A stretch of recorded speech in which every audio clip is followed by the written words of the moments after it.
Hello Cape Town, hello world. Welcome to my Ben's Daily Talk, where we talk about our hottest topics in our beautiful continent. I came upon this expiring company called Entrepreneurs House. Some of you might have heard of it, but for the benefit of the doubt, please let's have a look at this clip.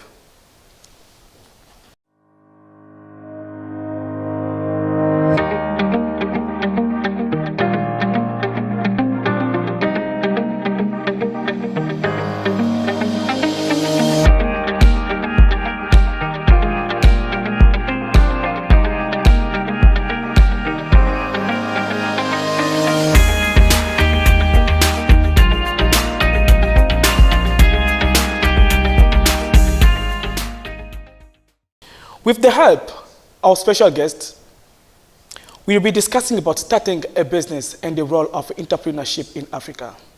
So let's have a round of applause to the founder of Entrepreneurs House, Mr. Erouane Langard.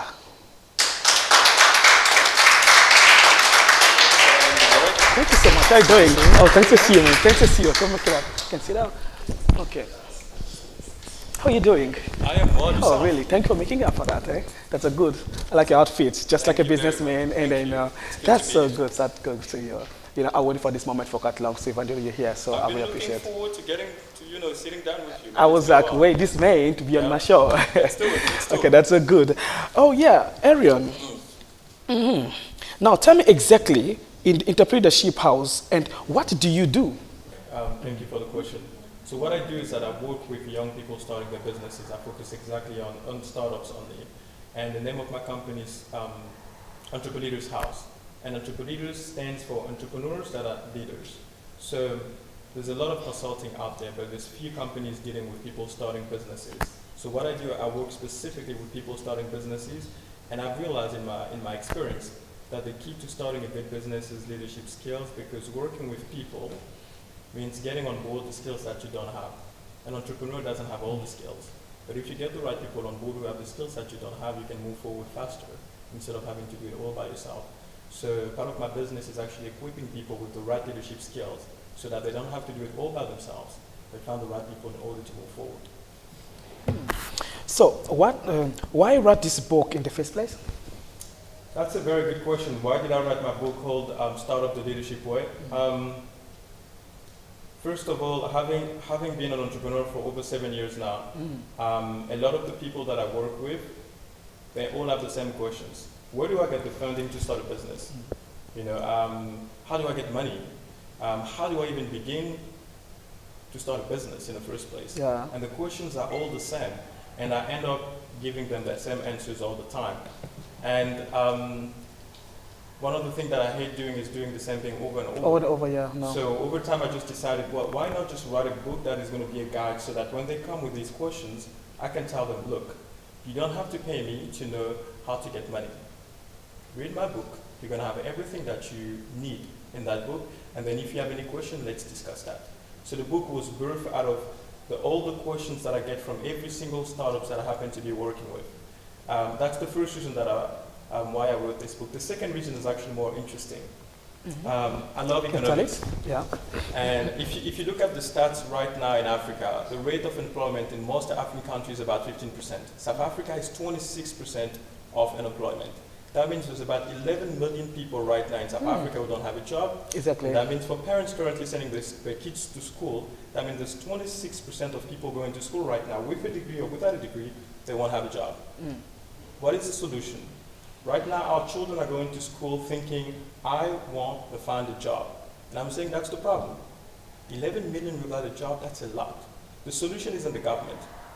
The solution isn't more families or more concert. It's not that. The solution is people creating more jobs. So my solution has been, these people going to school, they need to switch their mindset from job seekers to job creators. Exactly, yeah. So this book is at the very center of our issue in Africa, which is unemployment. And this book, I am teaching people that you can start your own business. And at the end of the day, if you think about it, so I'm planning on selling 10,000 copies of my book, right? 10,000. 10,000 copies. That's I am quite a lot. thinking that out of 10,000 people having a copy of this book, only 10% will have a chance to start a business. 10% of 10,000 people means only 100. Actually, not even 10%. I mean, 1% of these people will start a business. Oh, okay. So 1% of 10,000 is 100. 100 people start a business. Wow, that's quite a lot. The rate, the success of starting up is just 10%. That means within 100 people starting a business, only 10% will succeed. That's 10 people within 100 that start a business.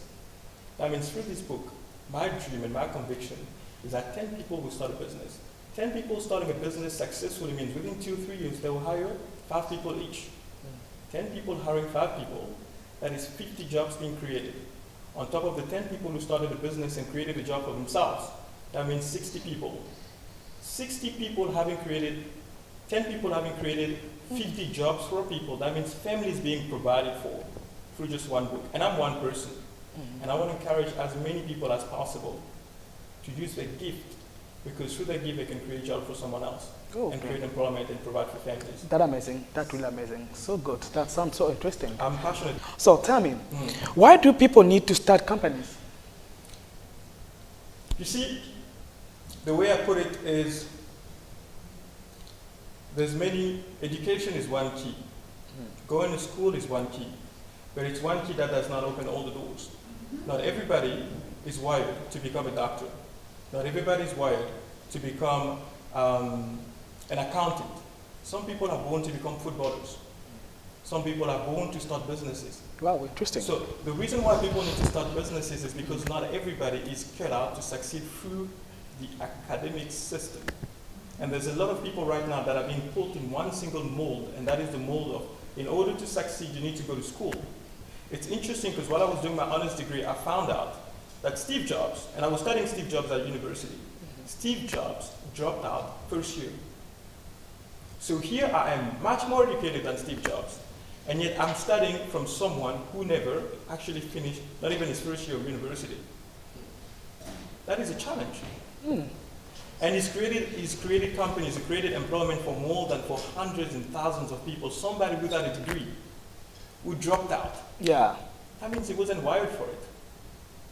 And so my saying people need to start businesses, I'm not saying everybody needs to start businesses, but I'm saying not everybody is cut out to become a doctor, an accountant, and that's why some people that are not cut out to become any of that, they need to go into entrepreneurship and find out. And life is not boring. I want to say to people listening to me, life is not boring. Life is fun. Try it. If you fail, it's fine. Try something else. Wow. But I want people to step outside of this routine of doing the same thing over. I am born, I go to grade 1, grade 2, grade 3. You have talent, you have gifts. Explore them and find out. Yes, that's why people need to start businesses. Wow. That's so good. Interesting. Yeah. So, is everyone cut off to become an entrepreneur? Is everyone cut out to become an entrepreneur? Yeah. That's a fantastic question, Derek. Yeah. Entrepreneur comes from a French word called entreprendre. Oh yeah, I'm French, I know that word. So you know that word? I know entrepreneur, yeah, no. Entreprendre actually means in English to undertake. Yeah. So if you ask me, can everybody become an entrepreneur? My question to you is, can everybody undertake anything? And the question is yes, every single person can undertake. Every single person. In fact, if you think about it, your whole life, from the moment you're born, you don't know what you're going to become. You take initiative all the time to get to where you are right now. You take initiative. So we are hardwired to actually take initiative and start things. Now, if you ask me whether everybody's cut out to become a Steve Jobs, I'm like, that's a different, Steve Jobs or Richard Branson who created Virgin Active, that's a different question. Okay, everybody can become an entrepreneur, but not to the same capacity. Yeah. Are you with me? Yeah, I'm with you. So when you look at things, you think the barbershop is an entrepreneur. Mothers keeping children safe at home, they are entrepreneurs. Yeah, no. It takes a lot to manage that. But not everybody has the same capacity. I also remember I also remember back home, women, mother, they used to sell those stuff from the street. Absolutely. And they're strong and they're actually making it. You can see, and then they're selling tomatoes and they're selling onions, and they can actually, look after the entire family. Yeah. Yeah. They're entrepreneurs. Now, when I talk about capacity, this is what I mean. When Steve Jobs, I love Steve Jobs because it was my distant mentor when I started my business. When Steve Jobs started Apple, he was asked, do you want to make better computers? He said, no, I want to change the world. Yeah. You know, a lot of people start businesses but don't have the same vision. Yeah. Steve Jobs had the vision to change the world. He said, I want every single household on earth to have a personal computer. That's a vision. So the difference between, everybody can become an entrepreneur, but what makes the difference between becoming a Steve Jobs or becoming somebody selling onions on the side of the street is vision. They just have different vision. The person selling onions on the side thinks, I need to sell to survive. Steve Jobs is thinking, I need to change the world. Both of them have objectives, but they're not the same. So the first thing is, when I talk about capacity is vision. How much vision do you have? The second thing when it comes to capacity is agility. Some people love stability. They love being in an environment where you can have your 10,000, 15,000 every month, and they're happy with it. They cannot live in an environment where you do not know how much you're going to earn next month. If you don't have that capacity, then that's fine. You're going to be an entrepreneur that is within a stable environment. But to become a Steve Jobs, you need to be able to be okay with the fact that you don't know how much you're going to win next time. Wow. And the third thing after agility is leadership. The person selling onions, Tomato, like I said. tomatoes, or all of that, they Yeah. do it all by themselves. Yeah. When Steve Jobs started, do you know Steve Jobs never created the first Apple or the second Apple? I don't know. Steve Jobs had a vision. He said, I want computers, but I don't know how to make computers. Steve Jobs never made any computer. He found a friend who had the skills that he didn't have. His friend was Steve Wozniak. And he said to Steve Wozniak, who was a computer geek, without a vision, Steve Jobs said to Steve Wozniak, this is my vision. I want to build this computer, small, that everybody can carry in their homes and it's going to be affordable. Steve Wozniak had the skill, Steve Jobs had the vision. And then Steve Jobs knew that he didn't have the skills, so he pulled together the people that he needed to accomplish the vision. The problem with the person selling the tomatoes is that not only do they have a small vision, and it's not a bad thing to have a small vision, it just is the case that it's a small vision. They have a small vision, and they don't have the ability to bring people in together, in order yeah. to achieve something bigger. Exactly. So everybody can become an entrepreneur, but not everybody has the same capacity. Capacity, And in definitely. order to have a Definitely. bigger capacity, you need to challenge your vision. Yeah. And very often I'm going to tell you this, Derek, and I hope everybody listening can get this right? But in order to have a larger capacity, you need to enlarge your vision. You see, the person selling tomatoes on the side of the road thinks they're doing what they know they can do. So therefore, their faith is not being stretched. That's the problem. When you are only doing what you know you can do, you never stretch beyond yourself. Steve Jobs was broke. He had no money, but he was already thinking, I want to change the world. There's a bridge. There's what you can do. This is what you can do. This is where you want to be. And here there's nothing. And this area here becomes the gap, and it stretches your faith. And this is how you enlarge in your capacity. But a lot of people cannot see beyond what they can do.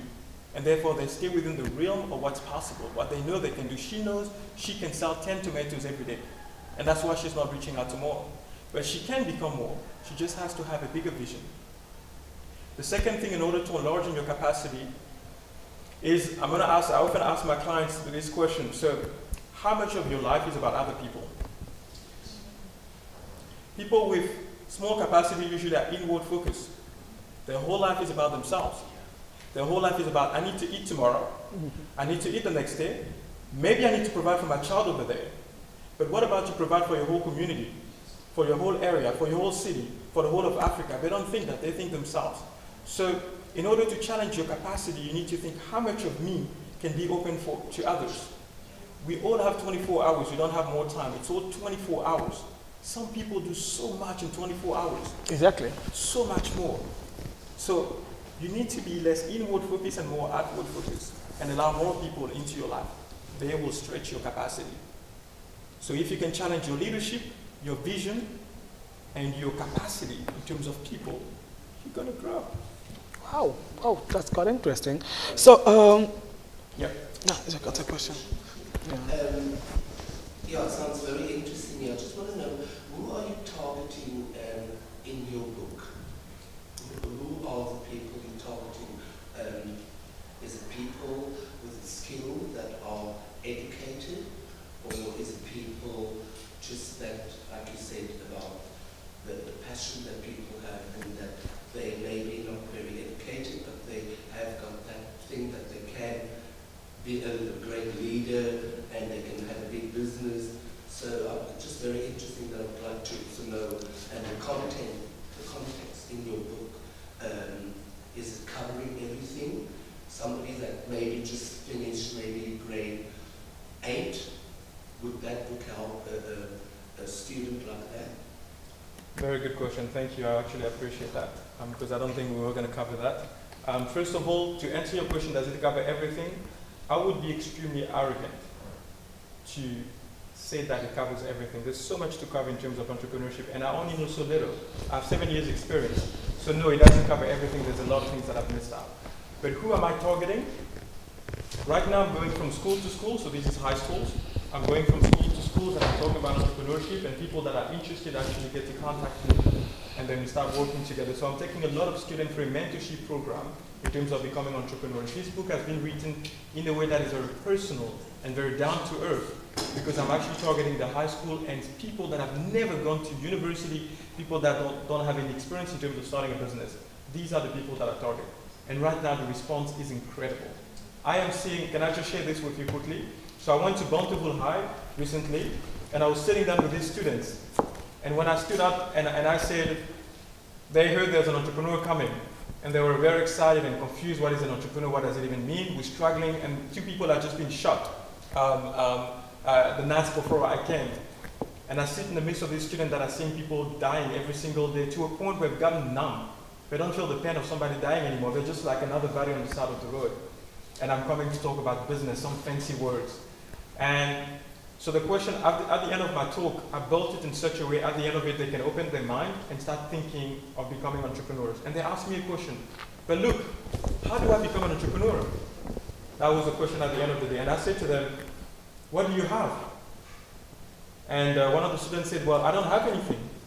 And I said, well, let me just ask you a simple question. What is the problem in your communities right now? They're like, people don't have food. I said, well, that's fine. Is there a plot somewhere? They're like, yeah, there's a plot over there. I'm like, is there grass growing on that plot? They're like, yes. I'm saying, do you know if grass grows on that plot? That means most vegetables can grow. They're like, yes. I'm like, do you have to pay to use that plot? The student said, no, I don't have to pay. My mom knows the person who owns the plot. I'm like, okay, cool. Can you cultivate? And the student is like, no, I can't cultivate. Then another student in the class says, well, I can cultivate. I'm like, there you go. Remember I mentioned leadership. There you go. You know somebody you can team up with already. You don't have to have all the skills. And it's like, okay, we can work together. This is happening within 10 minutes.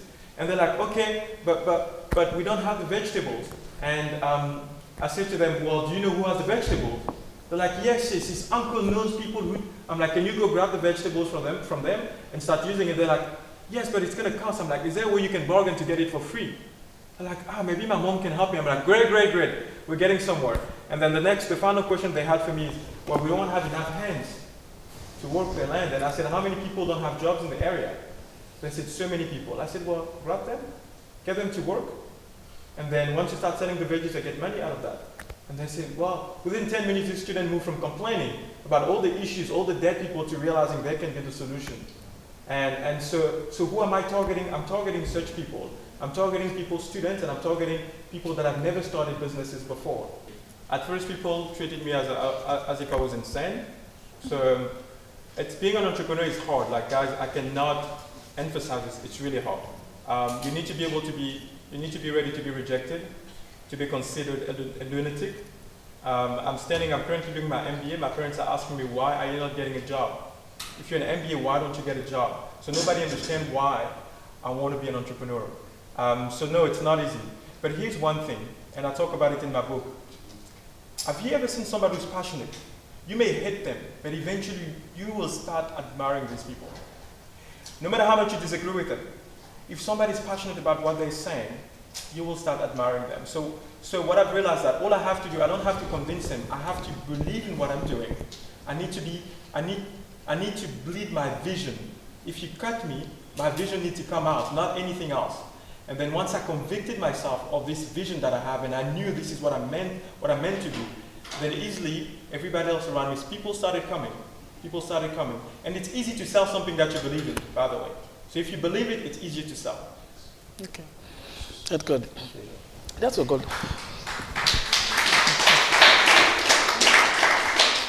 So tell me, Erouane, how to start a business? how someone can start a business actually. How do you start a business? Yes. Okay.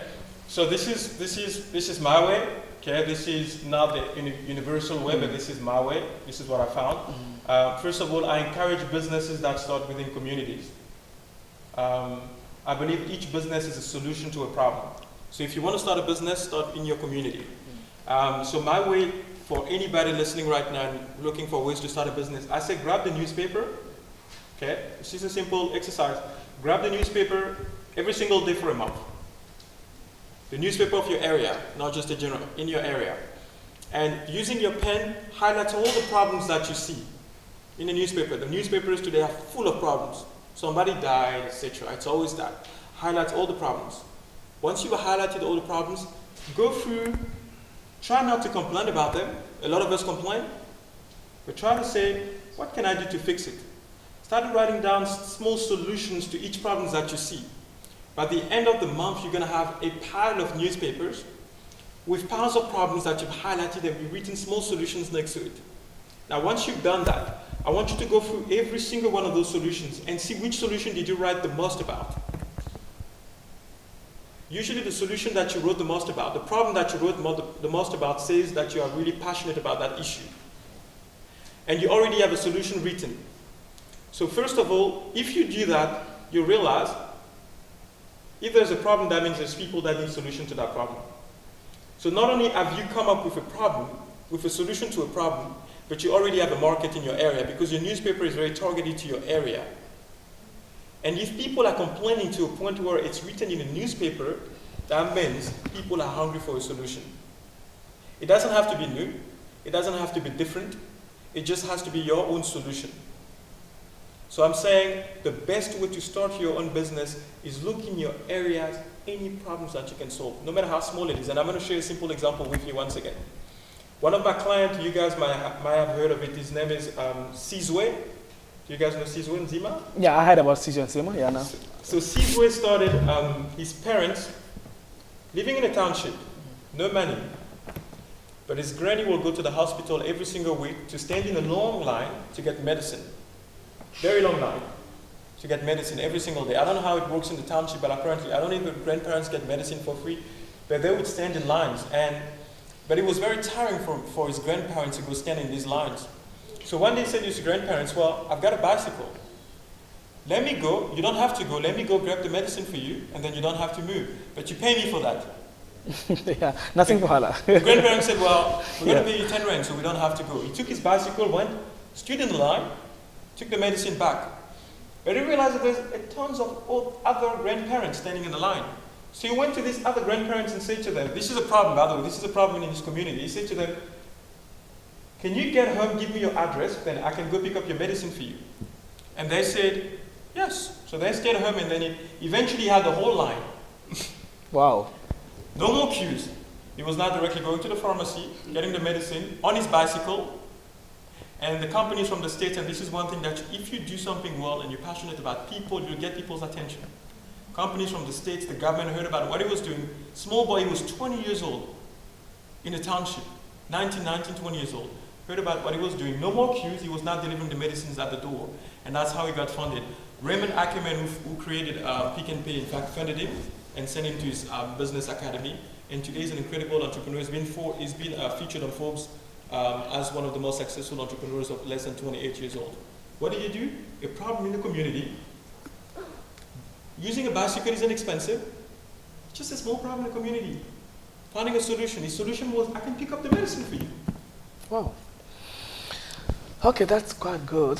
I really appreciate that. And then I'm also learning because I'm also a business entrepreneur. I see that. Also trying. And I love your show. I know. So I'm also learning. I should pay you for that, but I'm not gonna pay because I'm not sure.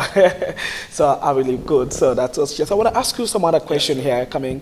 There's something kind of fascinating that you wrote down. Yeah, you say, my book is titled "Start Up to Leadership Way." Mm-hmm. ELH of Entrepreneurs. Okay, so what is the Entrepreneurs and what does leadership have to do with starting up a business? What is Entrepeleaders and what does leadership have to do? Yeah. So the name of my company is Entrepeleaders once again, and what And I'm hoping not to convince everybody, but at least one person in the audience to understand that leadership has to do with people. And my model of leadership is servant leadership. Everybody that is working with me, I am serving them before they serve me. My way of serving my vision is to serve my people, because if I can serve them right, if I can treat them right, you know what, they'll be happier. And they'll be able to do the job that they have to do for my vision more effectively. But it takes leadership, working with people. Asking me the question, what is Entrepreneurs and what does leadership have to do with, yeah. I will tell you this. When I started my business, I didn't have a lot of money, for one. I didn't know, I started doing coding. So I was studying information systems at university, but the coding that we were doing were not good enough for what I wanted to do. So the first thing that I did is I found someone who had the skills. And I pitched a vision to him. I said, brother, I see you coding. You're amazing. I want us to code for all the other young entrepreneurs and build websites and databases for them. But I don't know how to do it. In fact, I hate coding. Wow. Do you think you can do that with me? And we chatted a bit, and eventually agreed. So I got somebody on board. And when it came to doing the designing of everything that we had to do, I spoke to another young designer and I said to him, you're very talented. I give you 2% of my company, which I just created, has no value. It's just on paper. I said to him, I give you 2% of my company, and then you come and do your work design with me. And he said, well, why would I do that? I asked him, what is your vision? And he said, my vision is to do the best design in the world. I want to be able to do it. I said, well, I have a platform for you to accomplish your vision. You want to do the best designs? I have clients that think great designs. Why don't you come and do it with me? And then you have 2% of the company. So I managed to build a team of people working not for me, working with me, but working with me. They were not enslaved to my vision. They had their own vision, and working with me helped them achieve their own visions. So in that way, not only did I never had to pay anything. I didn't pay anything. I started a company without paying anybody, but having people to work with me just because they believe in a vision and because I could see their passions and their vision, and I could line up their passion and their vision with what I was trying to do. And I said to them, the day you realize that I'm no longer serving your vision, you can leave. So I had the responsibility working with these guys, making sure that while I'm working with them, they are also achieving their own dreams while they're working with me. And if at any stage they felt like I was overplaying them, they had the right to leave. Okay. So what is the one key element you think African entrepreneurs are missing these days that could change everything? Two things. That's very easy. Really, just two. Just two things. Elaborate. The first one is governance. Governance has to do with the way we manage people and resources. That's the one thing that is missing. Can I be vulnerable with you for a second? Tell me. So, and I'm African myself, but I think it's important that we become honest with ourselves and recognize that we have a problem in terms of governance. And when we go to schools in Africa, there's no school that teaches people how to manage money. There's no school that teaches people leadership skills. All we teach is what Europeans have put in place back in the days. And it's not that it's bad, but is it relevant to what we're doing? Is it relevant to our case? A lot of people in Africa don't know how to manage their finances. And when I started my business bankrupted in 2016 because not only was I taking massive risk, but honestly, my finance management was terrible. It was terrible. So although I had a great vision and great ideas, because my governance, so I had two things, I liked two things. One was governance, so in terms of managing finances and the resources that I had, because African will are showing off. We need to earn the best things and the things that we cannot afford. That's what we do. But that is anchored in the fact that we don't have much regard for our resources. So I mismanaged the finances of my company, and at the time I was not a good leader at all.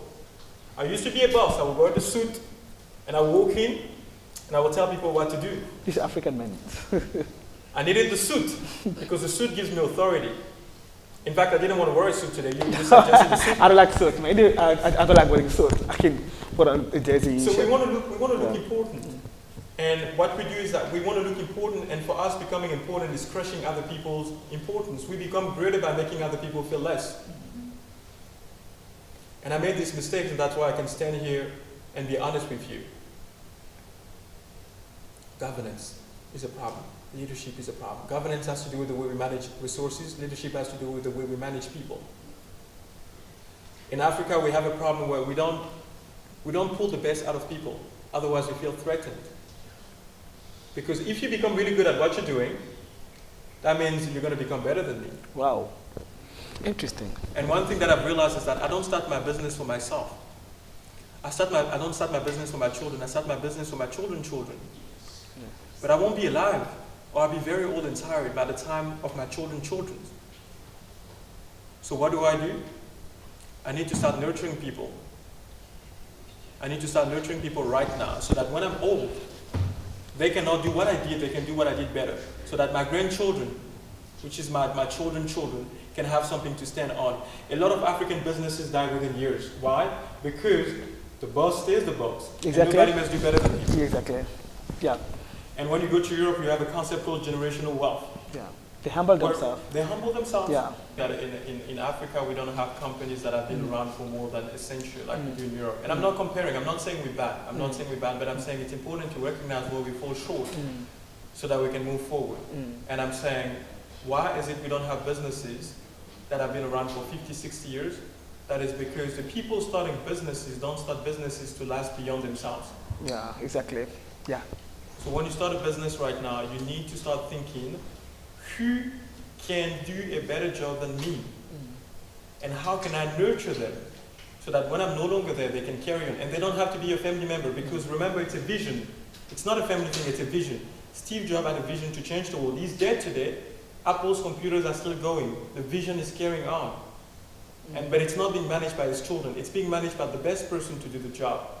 And if you look at Africa, we have the most incredible resources when it comes to oil. Anything, we have oil, we got food, we got every single resources. But why is it not moving forward? Yes, there's other factors, but at the core of it, there's governance. The management of resources isn't right. And the leadership isn't right. And I'm saying the leadership that works, from my experience, I could be wrong, servant leadership. If you put in power to serve the people that you are leading, they will grow. And if they grow, they become better at what they're doing. If they become better at what they're doing, that vision that you have will happen faster and better. It's about the vision. It's not about It's about the vision. My way to starting up is always, what do you have? I never start with what I have, because you all start from different places. So what do you have? And I will ask you, so what is your vision? Or what is your plan? If the vision isn't clear, then we're going to try to refine it. Once you've done that, it doesn't matter. I don't care about how big your vision is. It can be as big as landing on the moon. It's possible. It's all possible. But once you've done that, the next stage is, what do you have? Very often I found out that people have seeds, and they go around complaining, I don't have the plot, I don't have the money, but I'm like, you have a seed. Seed is more than enough. You may not have a plot where you are, but if you have a seed and you walk long enough, you'll be able to find a plot where you can drop it. So we're going to have to do an inventory of what you have, because I do not believe in coincidence. I believe if you have a vision for yourself right now, there's a reason why that vision came to you and not to someone else. That means where you are, you already have what it takes to start the business. We're just going to go on a discovery of what do you have so that you can take the next step. And it's not about taking 1,000 steps at a time. Sometimes one step is what you need in order to get to the next step. So that's what we're going to do.